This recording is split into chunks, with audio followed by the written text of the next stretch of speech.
et bienvenue dans le JT du solaire. Au sommaire de cette édition, une interview de Stéphane Moreau. Il nous donne son point de vue sur l'éventuelle baisse du crédit d'impôt chez les particuliers. Et puis dans la rubrique Actu, je vous parlerai notamment de la baisse des tarifs d'achat en Espagne. Mais tout de suite, je vous propose de regarder un reportage sur l'appellation Cali-PV. Nous sommes allés à Lyon pour assister à une journée de formation.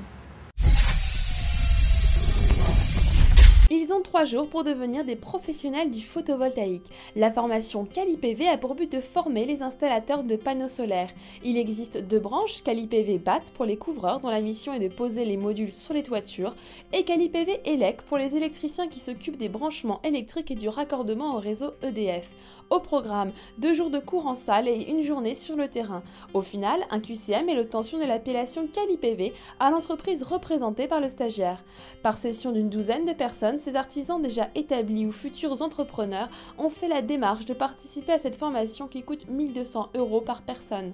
C'est Quali-TENR, l'association pour la qualité d'installation des systèmes à énergie renouvelable, qui a mis en place ce label. Parce que pour les particuliers, c'est quand même un gage de connaissances professionnelles reconnues. Donc dans l'absolu, ça devient quasiment presque obligatoire. Pour dispenser cette formation, le bureau d'études Transénergie a construit à Écully, près de Lyon, une plateforme pédagogique de 220 m². Les panneaux solaires de cette toiture produisent de l'énergie et servent aux travaux pratiques des stagiaires. Un local équipé de différents modèles d'onduleurs leur permet de s'exercer. C'est une formation, c'est un préalable qui est nécessaire, mais qui n'est pas suffisant.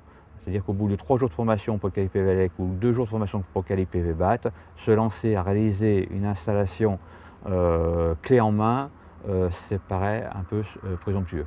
Mais ce qu'il ne faut pas oublier, c'est que l'évolution de la filière, il y a une grosse demande à partir de début 2007, on n'est qu'en 2010, donc comme je dis souvent, il faut laisser un peu de temps au temps, il faut laisser la filière s'organiser, se structurer et d'améliorer la qualité des installations qui seront réalisées.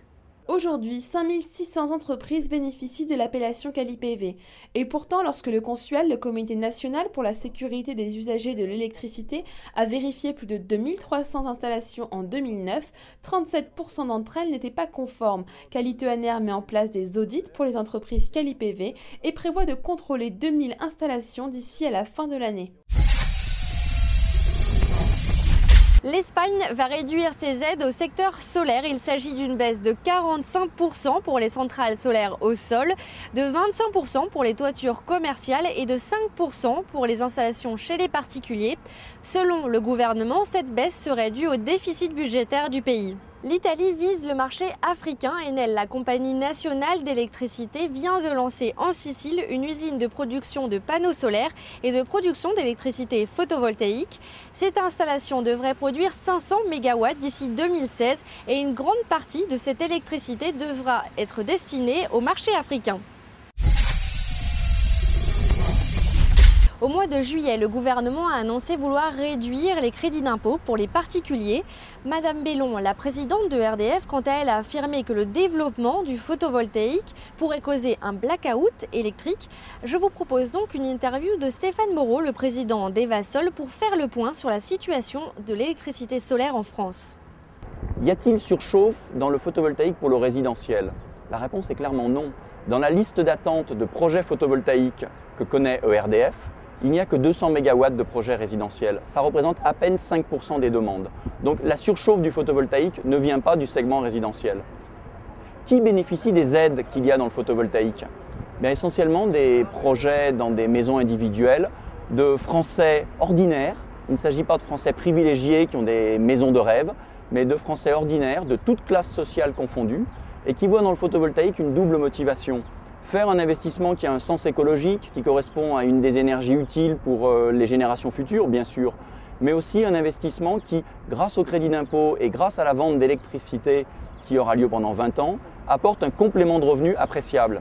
Et lorsqu'il s'agit de retraités modestes, comme nous en avons beaucoup dans les équipements photovoltaïques, ils voient dans le photovoltaïque une forme de complément de retraite très appréciable. Donc je pense qu'il faut sortir de l'idée que le photovoltaïque serait un investissement pour bobos, que le crédit d'impôt serait un cadeau fait à des personnes qui n'en ont pas besoin. Le crédit d'impôt et la vente d'électricité sont en fait 2 outils qui rendent le photovoltaïque accessible à tous et qui démocratisent cette énergie d'avenir.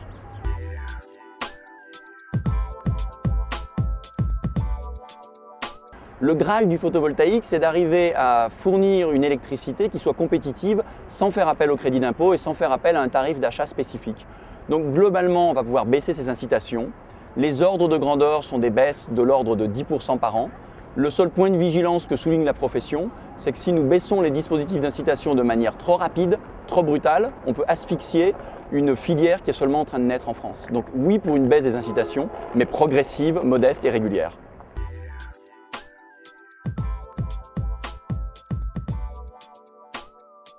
Il y a une différence dans la conception des réseaux allemands et des réseaux français. Donc la France aura des modifications à faire sur son réseau pour absorber des énergies dites alternatives. Mais encore une fois, il est beaucoup trop tôt pour laisser entendre que le développement du photovoltaïque précipiterait un problème technique. L'Allemagne et la France auront des problèmes différents, mais de toute façon, en France, ce n'est pas avant de très nombreuses années que le réseau devra être adapté pour absorber l'énergie photovoltaïque du résidentiel. Merci d'avoir suivi cette émission et à la semaine prochaine.